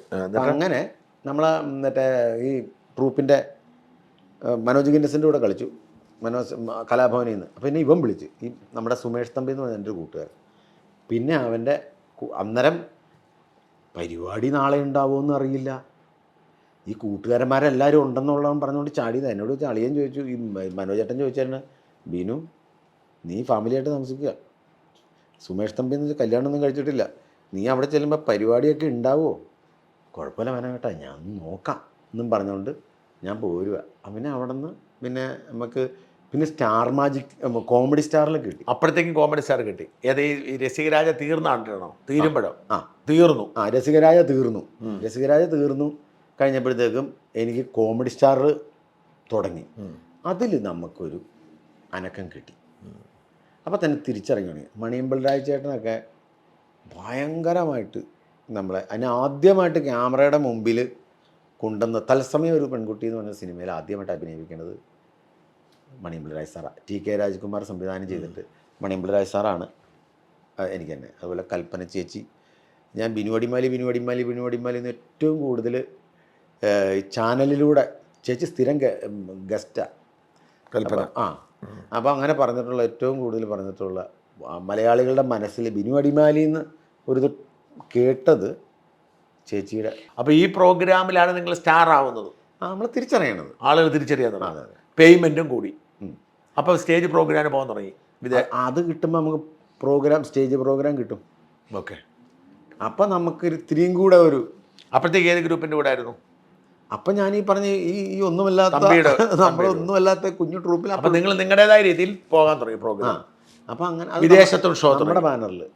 വിദേശത്ത് പോകുമ്പോൾ ഞാൻ ഒറ്റയ്ക്കാണ് പോകണം. എന്ന് വെച്ചാൽ അവർക്ക് ഈ തല കാണിക്കാൻ ആൾ വേണം. അന്നേരം വേറെ ആളുകളായിരിക്കും അവർ സെലക്ട് ചെയ്യല്ലേ. ശരി. ഉല്ലാസ്, മനോജ് ഗിന്നസ്, അവർ സെലക്ട് ചെയ്തിട്ട് നമ്മളെ വിളിച്ചിട്ട് ഞങ്ങളെല്ലാവരും സ്കിറ്റ് ഉണ്ടാക്കി അവിടെ കളിക്കാൻ പാകത്തിന് പോയി ചെയ്യാം. അങ്ങനെയാണ് അവിടെ ചെയ്തത്. അങ്ങനെ നിങ്ങൾ സ്റ്റേജ് പ്രോഗ്രാമും വിദേശ പ്രോഗ്രാമായി കുഴപ്പമില്ലാതെ പോകുന്നു. ഇപ്പോൾ സിനിമാ നടനെ കെട്ടണമെന്ന് ആഗ്രഹം സാധിച്ചില്ലെങ്കിലും വിഷമം മാറി, ഭാര്യയുടെ സങ്കടമൊക്കെ മാറി, കുഴപ്പമില്ലാതെ പോകുന്നു. പിന്നെ നിങ്ങൾ ഇതിലേക്ക് വരുന്ന എപ്പോഴാണ്? ഏതാ? ഈ സ്റ്റാർ മാജിക്കിലേക്ക് എത്തുന്നത്? സ്റ്റാർ മാജിക്കിൽ നമ്മൾ വരുന്നത് ഈ കോമഡി സ്റ്റാർ ചെയ്തപ്പോഴത്തേക്കും എല്ലാവരും പിന്നെ നമ്മൾ അറിയുക. പിന്നെ ആരും ഈ സ്കിറ്റ് കളിക്കണ കാണുമ്പം ആരൊക്കെ നല്ല റേഞ്ചിൽ പ്രോഗ്രാം ചെയ്യും എന്നുള്ളൊരു സാധനം ഇതിൻ്റെ കോർഡിനേറ്റർമാർക്കും ചാനലുകാരും എല്ലാവരും കാണുമല്ലോ. അപ്പം അങ്ങനെ സ്റ്റാർ മാജിക്കിലേക്ക്. മറ്റേത് കോമഡി സ്റ്റാർ കഴിഞ്ഞിട്ടാണോ നിങ്ങൾ വന്നത്? അതെ. അത് അവസാനിച്ചു, അതിപ്പോൾ ഇല്ല? ഇല്ല കോമഡി സ്റ്റാർ ഇല്ല. അപ്പോൾ അവർ നിങ്ങളോട് പുതിയ ഓഫർ തന്നില്ല ഏഷ്യാനെറ്റ്? അല്ല, അപ്പോൾ അടുത്ത പ്രോഗ്രാം പ്ലാൻ ചെയ്ത് അത് കഴിഞ്ഞിട്ട് സീസൺ 2 തുടങ്ങി, 3 തുടങ്ങി. അപ്പം ഞാൻ എൻ്റെ അടുത്ത് മറ്റേ നമ്മൾ മത്സരിച്ചല്ലോ, ഒരു പ്ലാറ്റ്ഫോം കഴിഞ്ഞു, വീണ്ടും നമ്മൾ അവിടെ തന്നെ ചെല്ലണ്ട എന്ന് ചെല്ലുന്ന വെച്ചാൽ വേറെ അതിൻ്റെ മേളിലോ അല്ലെങ്കിൽ വേറെ പരിപാടിയും ചെയ്യേ, അല്ലെങ്കിൽ എന്നുണ്ടല്ലോ ഒരു ഇങ്ങനെ പറഞ്ഞപ്പോൾ ഞാൻ പറഞ്ഞു എന്നാൽ ശരി, എന്നാൽ വേറെ എന്തെങ്കിലും പരിപാടി ഉണ്ടെങ്കിൽ അങ്ങനെ ചെയ്യാമെന്നുള്ള രീതിയിൽ നമ്മൾ പിന്നെ വേറെ പരിപാടികളിലേക്കൊക്കെ പോകുന്നു. അപ്പോഴാണ് ഇവർ നിങ്ങളെ സ്റ്റാർ മാജിക്കാർ വിളിക്കുന്നത്? Star magic. ഇപ്പോൾ സ്റ്റാർ മാജിക് ഇപ്പോൾ എത്ര വർഷം? 3-4 വർഷമായോ? 5 വർഷമായി. 5 വർഷമായി. സ്റ്റാർ മാജിക്കിൻ്റെ ഒരു ഫോർമുല ഇത് ആരാ? ഉണ്ണികൃഷ്ണൻ ആരാ അത് ചെയ്യുന്നത്? അത് അനൂപ് സാറാണ്. സ്റ്റാർ മാജിക്കിൽ ഇത് അതെങ്ങനെയാണ് ആളുകൾ സെലക്ഷൻ വന്നത് എങ്ങനെയാണ്? അതൊരു പിന്നെ ഗെയിം ഷോ. അതിൻ്റെ സെലിബ്രിറ്റി സീരിയൽ ആർട്ടിസ്റ്റുകൾ, കോമഡി ആർട്ടിസ്റ്റുകൾ, അതിനിടയ്ക്ക് ഗെയിം, ഇതെല്ലാം കൂടെ കൂടി മിക്സ് ചെയ്തിട്ടൊരു പരിപാടിയാണ്. അതെല്ലാവരും തന്നെ ഒരു നന്നായിട്ട് ഏറ്റെടുത്ത്. എനിക്ക് ഇപ്പോഴും നമ്മളിപ്പോൾ ഏതെങ്കിലും സ്റ്റേജിൽ ഒരു സിനിമയിൽ അഭിനയിക്കുന്ന സ്റ്റാർ മാജിക്കിൻ്റെ ആ ഒരു ഹൈപ്പ് കിട്ടിയിട്ടാണ്. അതിലൂടെയാണല്ലോ നമ്മൾ നമ്മുടെ കല ശരിക്ക് നമുക്ക് പ്രകടമാക്കി ജനം ഏറ്റെടുത്ത്. നിങ്ങൾ തന്നെയാണ് ഐഡിയ കൊണ്ടുവരുന്നതിൻ്റെ അകത്ത് അവതരിപ്പിക്കുന്നത്? സ്കിറ്റ് കളിക്കുമ്പോൾ അതിന് സ്ക്രിപ്റ്റ് ഉണ്ട്. പിന്നെ ബാക്കിയുള്ളതെല്ലാം നമ്മൾ എല്ലാവരും അങ്ങോട്ടും ഇങ്ങോട്ടും തത്സമയം അങ്ങോട്ടും ഇങ്ങോട്ടും പറയണം. കാരണം നമ്മളെന്താ പറയാൻ പോകണമെന്ന് ആർക്കറിയാം. ആ ആൾ കേട്ടുമ്പോൾ രണ്ടാമത് നമ്മൾ അങ്ങോട്ടും ഇങ്ങോട്ടും തുറന്ന് പറഞ്ഞ് അതങ്ങ് പോകും. മറ്റേതിന് സ്കിറ്റ് അവരെഴുതും. അപ്പം നമ്മളും കൂടെ കളിക്കാനോ അവർ ഒന്നുകൂടെ ഡെവലപ്പ് ചെയ്യും. ഈ പ്രതിഫലം ഒക്കെ നന്നായിട്ട് കിട്ടും ഇതിൻ്റെ അകത്താകുമ്പോൾ? കുഴപ്പമില്ല, നിങ്ങൾക്ക് സാമ്പത്തിക ബാധ്യത? കുഴപ്പമില്ല. പിന്നെ എങ്ങനെ നിങ്ങൾക്ക് ഒരുപാട് സാമ്പത്തിക ബാധ്യത ഉണ്ടെന്നൊക്കെ നിങ്ങൾ പലയിടത്തും പറഞ്ഞു, നിങ്ങൾക്ക് വീട് വിൽക്കാനിട്ടിരിക്കാന്നൊക്കെ പറഞ്ഞാൽ അതിനെ സഹായം? അതെന്ന് പറഞ്ഞാൽ ഞാനിപ്പം ഈ പ്രോഗ്രാം കളിച്ചുകൊണ്ടിരിക്കുന്ന സമയത്ത് കൊറോണയ്ക്ക് മുമ്പ് അന്ന് കുഴപ്പമില്ലാത്ത പരിപാടി കാര്യങ്ങളൊക്കെ ഉണ്ടല്ലോ. അപ്പം ഈ വീടങ്ങ് വെച്ചു. എവിടെ? ആലുവയിൽ വീട് വെച്ച് കഴിഞ്ഞപ്പോൾ നമുക്കറിയാമല്ലോ, പെട്ടെന്നൊരു വീട് വെക്കാനുള്ളൊരു സിറ്റുവേഷനൊക്കെ അത് ഒരു അത്യാവശ്യമല്ല ഉള്ള ഒരു ഇതാണ്. അപ്പോൾ നമ്മുടെ കയ്യിലുള്ളതെല്ലാം നമ്മളത് നുള്ളിപ്പെറുക്കിയിട്ടൊക്കെ ആയിരിക്കുമല്ലോ അത് ചെയ്യണേ. പിന്നെ 2 വണ്ടി നേരത്തെ ഒരു വണ്ടി എടുത്തു. പിന്നെ കോവിഡ് സമയത്ത് ഒരു ലക്കിനൊരു വണ്ടി വന്ന്, കുഞ്ഞൊരു വണ്ടി കിട്ടി. അപ്പോൾ എന്നാ വണ്ടിയാണ് അത്? ടാറ്റ ടിയാഗോ എന്ന് പറഞ്ഞു, ചെറിയ വണ്ടി. പിള്ളേരെ സ്കൂളിൽ കൊണ്ടുപോകണം, അല്ലെങ്കിൽ പിള്ളേർക്ക് ഇപ്പോൾ ഹോസ്പിറ്റലിൽ പോകണം. നേരത്തെ ഉണ്ടായിരുന്ന വണ്ടി ഏതാ? ഞാൻ ഫസ്റ്റ് മേടിച്ചത് ഒരു ഇൻഡിക്ക. അത് കഴിഞ്ഞിട്ട് AC ഇട്ട് കഴിഞ്ഞ് കഴിഞ്ഞാൽ ബ്രേക്ക് പിടിക്കണമായിരുന്നു, നിന്ന് പോകുന്നത്. ഇൻഡിക്ക. അപ്പം പിന്നെ എന്നിട്ട് ആഗ്രഹം AC ഉള്ളൊരു വണ്ടി പോകണം എന്നുള്ളൊരു ആഗ്രഹം. അപ്പോൾ സ്വിഫ്റ്റ് ഒരെണ്ണം മേടിച്ചു. ഈ സ്വിഫ്റ്റ് മേടിച്ച് ഇന്ത്യക്ക വിറ്റു. ഇന്ത്യക്ക് വിറ്റു. ഇന്ത്യക്ക് കൊടുത്തിട്ട് സ്വിഫ്റ്റ് മേടിച്ചു. ഞാൻ ആദ്യമായിട്ട് മമ്മൂക്കാനെ കാണുന്നത് അടിമാലിയിൽ ഞാൻ നിൽക്കണ സമയത്ത് ഒരു വണ്ടി വരിക, ഒരു ഫോർച്യൂണർ. നോക്കുമ്പം മഹാനടൻ മമ്മൂക്ക വണ്ടി ഓടിച്ച് ഇങ്ങനെ പോവുക. അപ്പോൾ അതങ്ങനെ കണ്ടു, അതങ്ങനെ പോയി. പിന്നെ വെളിപാടിൻ്റെ പുസ്തകം എന്ന് പറഞ്ഞ് ലാലേട്ടൻ്റെ പടം തിരുവനന്തപുരത്ത് വെച്ച് നടക്കുമ്പം ആ വണ്ടി എടുത്തങ്ങനെ എൻ്റെ ഒരു കൂട്ടുകാരനാണ്. അപ്പോൾ ആ വണ്ടിക്കകത്ത് അന്ന് തന്നെ മമ്മൂക്കയുടെ നമ്പറൊക്കെ അതിനകത്തുണ്ട്. അപ്പം ഞാൻ സ്വിഫ്റ്റിനകത്ത് പോയിട്ട് ഈ ലൊക്കേഷനിലേക്ക് പോകണേ ഞങ്ങൾ ഈ വണ്ടിയിലാണ്. മമ്മൂക്കയുടെ വണ്ടിയാണ്, മമ്മൂക്കയാണ് പോകണമെന്ന് പറഞ്ഞാൽ ആൾക്കാർ ബൈക്കിൽ വരുന്നു, ഇത് വരുന്നു. ഇപ്പം ഈ ആരുടെ പോലീസുകാർ സാറന്മാരുടെ വഴി ചോദിക്കുന്നു. ഈ വണ്ടിയുടെ ഒരു പവർ ഇട്ടിട്ട് എന്തൊക്കെയുണ്ട് ടി വി കണ്ടിട്ടുണ്ടല്ലോ നമ്മളെ. അപ്പം അങ്ങനൊരു സംഭവം കേട്ടപ്പോൾ ഇത് കുഴപ്പമില്ല, ഇത് നമുക്കൊരു വണ്ടി മേടിച്ചാലോ, ഒരു ഫോർച്യൂണർ മേടിച്ചാലോ എന്നൊരു ആഗ്രഹം. അപ്പം ഞാൻ എൻ്റെ ഒരു കൂട്ടുകാരനോട് അത് ബിനിച്ചേട്ടന് വല്ല ഇതുണ്ടോ, അതിന് മൈലേജ് ഒന്നുമില്ല, അപ്പോൾ എന്താണ് അവസ്ഥ എന്നറിയില്ല അതിന്. അല്ല ഒരാഗ്രഹം പറഞ്ഞു എന്നുള്ളൂ. അപ്പം അങ്ങനെ ഇവൻ്റെ അടുത്ത് ചുമ്മാ പറഞ്ഞപ്പോൾ അവൻ വൈകുന്നേരം വിളിച്ചു, ചേട്ടാ ഇപ്പം ലേറ്റസ്റ്റ് ഫോർച്യൂണർ ഇറങ്ങിയല്ലോ. അപ്പം ഇപ്പം എൻ്റെ കയ്യിലിരിക്കുന്ന ഫോർച്യൂണർ ഒരു പാവം ചേട്ടൻ്റെ അടുത്തുണ്ട്. പുള്ളി ഇഷ്ടികകളൊക്കെ ഉള്ള ആളാണ്. പുള്ളിക്ക് മറ്റേ വണ്ടി വന്ന് കിടക്കാം, ഇത് ഇങ്ങനെയെങ്കിലും വിൽക്കണം പുള്ളിക്ക്. അങ്ങനെ എടാ അങ്ങനെ ഒരു സംഭവമുണ്ട്, നീ ഒരു കാര്യം ചെയ്യും, സ്വിഫ്റ്റ് വിറ്റട്ടെ, അത് ഞാൻ വിൽക്കാം, ആ പൈസ കിട്ടണ ചില്ലറ കൊടുത്ത് നമുക്ക് ഇതെടുക്കാമെന്ന് പറഞ്ഞുകൊണ്ട് എങ്ങനെ നടന്നതെന്ന് എനിക്ക് തന്നെ അറിയില്ല. സെക്കൻഡ് ഹാൻഡ് മേടിച്ചു ചുമ്മാ. അതാണോ ഉപയോഗിച്ചത് പിന്നീട്? ഇപ്പോഴതാണോ? ഇപ്പോഴതാ. അപ്പം അതിൻ്റെ സി സി, കാറിൻ്റെ സി സി, വീടിൻ്റെ ഇതെല്ലാം കൂടെ വരുമ്പോഴേ നമുക്ക് അത് നമ്മളെ ഇപ്പോഴത്തെ പ്രധാന വരുമാന മാർഗം എന്ന് പറയുന്നത് സ്റ്റാർ മാജിക് തന്നെയാണ്. അപ്പം പിന്നെ സിനിമയിൽ ഇതിൻ്റെ ഇടയിൽ എത്ര സിനിമ അഭിനയിച്ചു? സിനിമ കുറേ സിനിമ ചെയ്തു, ഒരുപാട് സിനിമകൾ ചെയ്തു. പക്ഷേ നമ്മളെ ഒരു ആവശ്യപ്പെടുന്ന ഒരവസ്ഥ വരുമ്പോഴാണല്ലോ നമുക്ക് ഡിമാൻഡ് വെച്ച് പേയ്മെൻറ്റ് പറയാൻ പറ്റുള്ളൂ. ഇപ്പം എന്തെങ്കിലും അവർ തരുന്ന മേടിക്കുക, അങ്ങനെയാണല്ലോ നമുക്ക് കിട്ടുകയുള്ളൂ. അല്ലാതെ നമുക്ക് ഡിമാൻഡ് വെക്കുന്ന ഒരവസ്ഥ ഉണ്ടെങ്കിലാണ്, ഇല്ലെങ്കിൽ നമ്മൾ ഡിമാൻഡ്. ആദ്യം സിനിമയിൽ എങ്ങനെ എത്തപ്പെട്ടെ? ഞാൻ പറഞ്ഞ തത്സമയം ഒരു പെൺകുട്ടി എന്ന് പറയുന്ന ഒരു സിനിമ കോമഡി സ്റ്റാറിൻ്റെ സമയത്ത്, അത് ടി കെ രാജകുമാർ സാറിനോട് മണിയമ്പിള്ള രാജ് സാർ പറഞ്ഞു, കോമഡി സ്റ്റാറിൽ കുറേ കഴിവുള്ള പിള്ളേരുണ്ട്, എന്തായാലും അവർക്ക് അവസരം കൊടുക്കണം എന്ന് പറഞ്ഞ് മണിയമ്പിള്ള രാജ് സാറാണ് ആദ്യമായിട്ട് ടി കെ രാജകുമാർ സാറിനോട് കണ്ടിട്ട് ഞങ്ങൾക്ക് അവസരം തന്നെ. ആദ്യത്തെ സിനിമ. പിന്നെ ഓരോ സിനിമ കിട്ടി പിന്നെ ഓരോന്നും ചെറുതും വലുതൊക്കെ ആയിട്ടുള്ള കുറച്ച്. ഈ സ്റ്റാർ മാജിക്കിൻ്റെ ഷൂട്ടിംഗ് ഇല്ലാത്തപ്പോൾ അവിടെ പോകും. സ്റ്റാർ മാജിക് എത്ര ദിവസം ഷൂട്ടിങ്? അത് മിക്ക എല്ലാ ആഴ്ചയിലും ഉണ്ടാവും. 2 ദിവസം വെച്ചോ. 2 ദിവസം ഉണ്ട്. ആഴ്ചയിൽ 2 ദിവസം വെച്ചിട്ട്. പിന്നെ ചില സമയത്ത് ഭയങ്കര തിരക്കുള്ള സമയം ഉണ്ടായിരുന്നു. അപ്പോൾ അങ്ങനെ നല്ല രീതിയിൽ ഷൂട്ടുണ്ടായിരുന്നു. പണമൊക്കെ വന്നപ്പോൾ നിങ്ങൾ ഭയങ്കര അഹങ്കാരിയായി എന്ന് വിശ്വസിക്കുന്ന ഒരുപാട് ആളുണ്ട്. സത്യമാണോ? പോയി അതിന് പണം എവിടെയാണ് സാറ് വന്നത്? എന്താ പറ്റി, നമ്മൾ തമ്മിൽ പറഞ്ഞ് തീരേണ്ട കാര്യമാണ്, പക്ഷെ കൈവിട്ടു പോയി. നിങ്ങൾ തമ്മിൽ പരസ്പരം ധാരണയിൽ എത്തിക്കഴിഞ്ഞിട്ട് എല്ലാം മറക്കാൻ ശ്രമിക്കുന്നതാന്ന് തോന്നുന്നല്ലേ? തീർച്ചയായിട്ടും. എനിക്ക് അല്ല, അപ്പം നിങ്ങളത് ഇന്ന് പോയി കഴിഞ്ഞാൽ നിങ്ങളുടെ ജീവിതം വഴിമുട്ടത്തില്ലേ? ലോൺ അടയ്ക്കണ്ടേ? അതൊരു സംഭവത്തിലാണ് ഓൾറെഡി. ആക്സിഡന്റ് അറിഞ്ഞില്ല? ഞാൻ അറിഞ്ഞില്ല. എൻ്റെ ഇപ്പോഴും ഇവിടെ ഒരു അസ്ഥി പൊട്ടിയില്ല. ശ്രുതിക്ക് ബോധമുണ്ടോ? അപ്പോൾ ശ്രുതിക്ക് ബോധമുണ്ട്. ഞാനത് ഇപ്പോഴും ഒരു വലിയ അവനിങ്ങനെ കിടന്നിട്ട് തല അങ്ങോട്ടും ഇങ്ങോട്ടും ഇങ്ങനെ കാണിക്കുക, കാലിങ്ങനെ കാണിക്കുക.